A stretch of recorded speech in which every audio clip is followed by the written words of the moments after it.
मैं एक बार जरा जीडी बख्शी सर के पास जा रही हूँ।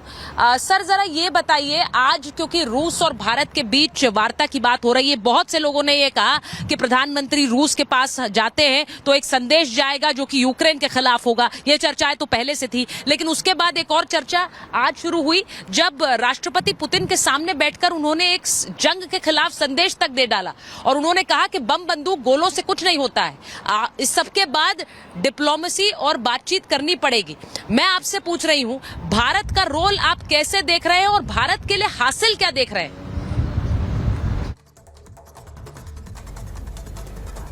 देखिए, मैं आपको कहना चाहता हूं कि ये जो रशिया यूक्रेन का विजिट, ये जो रशिया का विजिट था प्राइम मिनिस्टर मोदी साहब का, मोदी 3.0 सरकार का बहुत सिग्निफिकेंट विजिट है। लोग ये यूक्रेन रशिया की बातों में खो गए हैं। आपको पहले बायलैटरल इश्यूज बड़े इंपॉर्टेंट इसमें आ रहे हैं। देखिए, पहले हमारी बड़ी स्ट्रांग रिलेशनशिप थी सोवियत यूनियन के साथ। थोड़ा मुझे समय दीजिए। पहले बड़ी स्ट्रांग रिलेशनशिप थी सोवियत यूनियन के साथ, पर तब दोनों की इकोनॉमी ढल रही थी, सोवियत संघ की और भारत की। 1990 में सोवियत यूनियन कोलैप्स हो गया, हमारी economy was also close to collapse. अब जब मोदी जी गए हैं रशिया, दोनों इकोनॉमीज ऑन दी अपस्विंग है। रशिया की economy despite sanctions 3.2% growth rate पे जा रही है। जीडीपी इंडिया की इकोनॉमी 5th लार्जेस्ट है, 3rd लार्जेस्ट पे जा रही है। ठीक है, अब जो ये मीटिंग है इसकी पॉसिबिलिटीज बहुत ज्यादा है। मैं आपको बताता हूं क्या।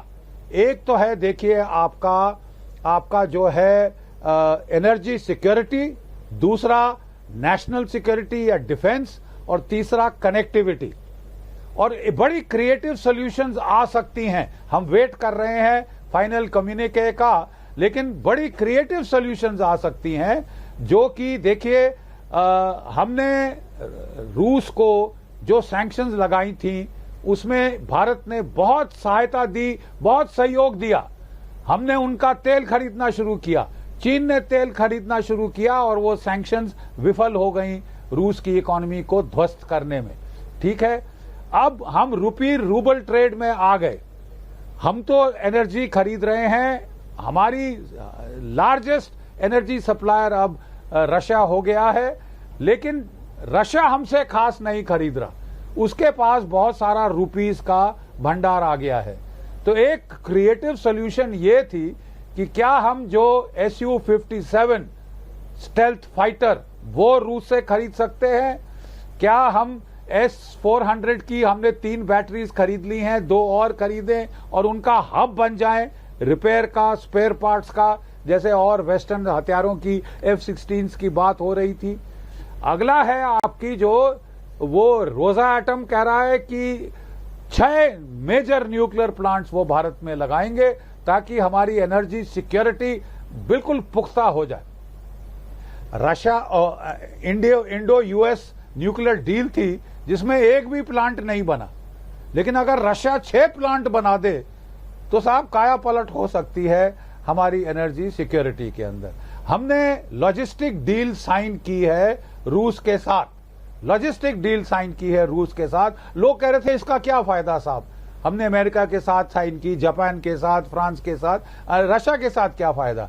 रशिया के northern ports, Arctic ocean ice melt हो रही है, शॉर्ट रूट्स मिल रहे हैं। अगर इंडियन शिप्स वहां जा सकते हैं, बड़ा भारी हमको एक फायदा इससे मिल सकता है। तो अगर हम जरा सोचें, ये यूक्रेन तो छोटा मामला है। और सर जब इन रूट्स पर बात होती है तो कई रूट्स चाइना से होकर भी गुजरते हैं, और चीन और रशिया के बीच की जो संधि है या फिर जिस तरह से उनके बीच में एक दोस्ती है, उसके चलते भारत का भी एक तरह से फायदा है कि इन रूट्स पर अंकुश चीन नहीं लगा पाएगा।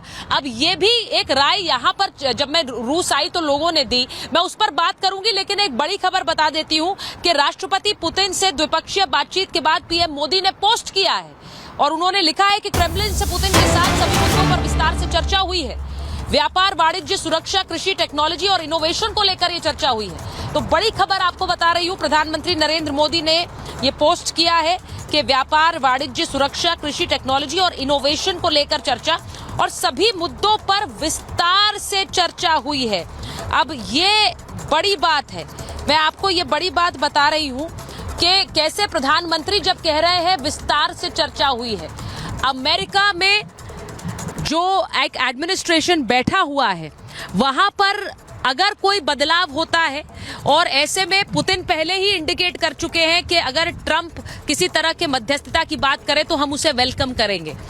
वहीं दूसरी तरफ भारत जो है वो लगातार एक बैलेंसिंग एक्ट कर रहा है और भारत अपने हितों को ध्यान में रखकर चल रहा है, जिसमें कोई खराबी नहीं है। वो समय गया जब आप दूसरों को तो संदेश देने के चक्कर में अपने हित पीछे रख जाते थे।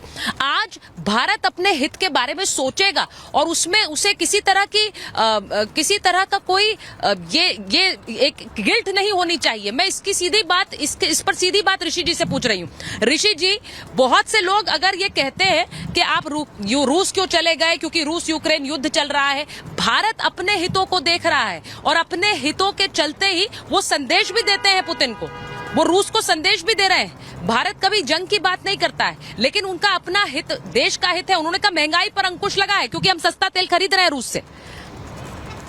मेरा ये मानना है कि अभी रूस को हमारी जरूरत है, और रूस जिस प्रकार से विश्व पटल पे अलग थलग हो गया है, और ऐसे पोजीशन में आज भारत के प्रधानमंत्री रूस गए हैं, उससे कहीं न कहीं एक मैसेज गया है।